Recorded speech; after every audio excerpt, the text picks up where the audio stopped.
دوستو کیا آپ کو پتہ ہے روزے کیسے اور کب فرض ہوئے؟ آخر ایسی کیا وجہ ہے جو اللہ تعالیٰ نے ہم مسلمانوں پر روزے فرض کیے؟ اور پچھلی امتوں میں روزے کس طرح رکھے جاتے تھے؟ تو چلیے ویڈیو شروع کرتے ہیں۔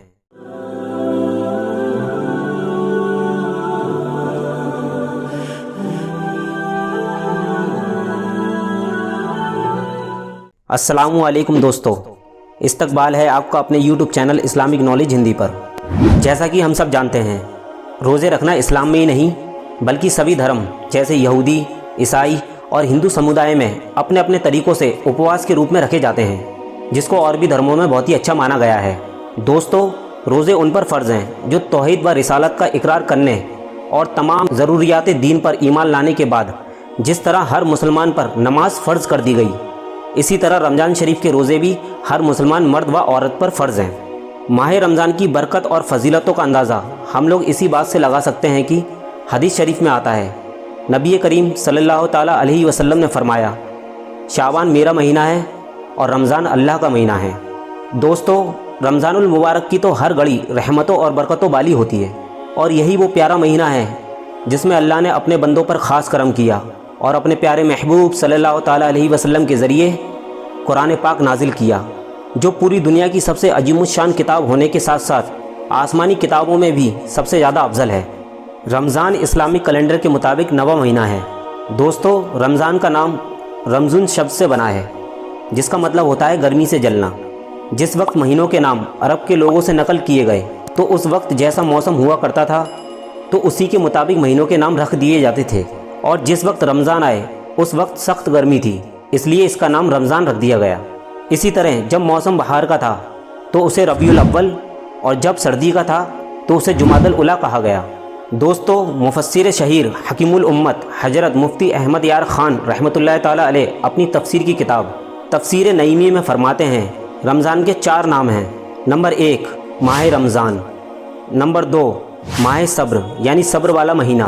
نمبر 3 ماہ مواسات یعنی بھلائی کرنے والا مہینہ، نمبر 4 ماہ بسط رزق یعنی رزق میں برکت والا مہینہ۔ آئیے اب جانتے ہیں کہ روزے کیوں فرض ہوئے۔ دوستو، اسلام میں اکثر اعمال کسی نہ کسی واقعے کی یاد تازہ کرنے کے لیے مقرر کیے گئے ہیں، جیسا کہ حضرت سیدنا ہاجرہ رضی اللہ تعالیٰ عنہ اپنے بیٹے حضرت اسماعیل علیہ السلام کے لیے پانی کی تلاش میں صفا و مروہ کے درمیان 7 بار چلی اور دوڑی تھی، تو اللہ تعالیٰ کو آپ کی یہ ادا بہت پسند آ گئی، اور اللہ تعالیٰ نے قیامت تک تمام حج کرنے والے لوگوں پر صفا و مروہ کے درمیان دوڑنا واجب فرما دیا۔ اسی طرح ہمارے پیارے نبی دونوں جہانوں کے مالک و مختار حضرت محمد مصطفیٰ صلی اللہ تعالیٰ علیہ وسلم جب غار حرا میں وقت گزارتے تو آپ اس دوران دن میں کھانے سے پرہیز کرتے اور رات کو ذکر اللہ یعنی اللہ کا ذکر کرتے، تو اللہ تعالیٰ نے اپنے محبوب کی یاد تازہ رکھنے کے لیے اس امت پر روزے فرض کر دیے تاکہ اس کے محبوب کی سنت قائم رہے۔ روزے کب اور کہاں فرض ہوئے؟ دوستو، جب نبی کریم صلی اللہ تعالیٰ علیہ وسلم مکہ شہر سے ہجرت کر کے مدینہ شریف پہنچے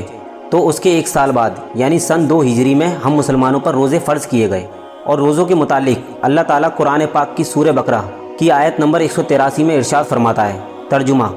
اے ایمان والو، تم پر روزے فرض کیے گئے جیسے تم سے پہلے یعنی پچھلے لوگوں پر فرض کیے گئے تھے تاکہ تم پرہیزگار بن جاؤ۔ تفسیر خازن میں اس آیت کریمہ سے مراد یہ ہے کہ ہم سے پہلی امتوں پر بھی روزے فرض تھے، جیسے حضرت آدم علیہ السلام چاند کی 13، 14 اور 15 تاریخ کے روزے رکھا کرتے تھے۔ اسی طرح حضرت نوح علیہ السلام عید الفطر اور عید الاضحیٰ کے علاوہ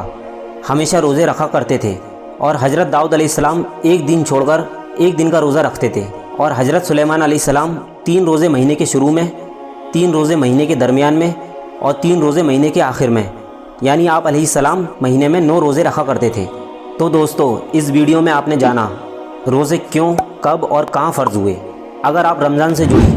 اور بھی اسلامک نالج حاصل کرنے کے ساتھ ساتھ یہ جاننا چاہتے ہیں کہ سائنسدان روزوں کے بارے میں کیا کہتے ہیں اور ہم روزے رکھ کر اپنی باڈی کو کن کن خطرناک اور جان لیوا بیماریوں سے محفوظ رکھ سکتے ہیں، تو آپ ہمیں کمنٹ کر کے ضرور بتائیں تاکہ ہم اس کے متعلق ویڈیو آپ تک پہنچا سکیں۔ اور اسی طرح کی انٹرسٹنگ اسلامک نالج حاصل کرنے کے لیے ہمارے یوٹیوب چینل کو سبسکرائب کرنا نہ بھولیں۔ تب تک کے لیے خدا حافظ۔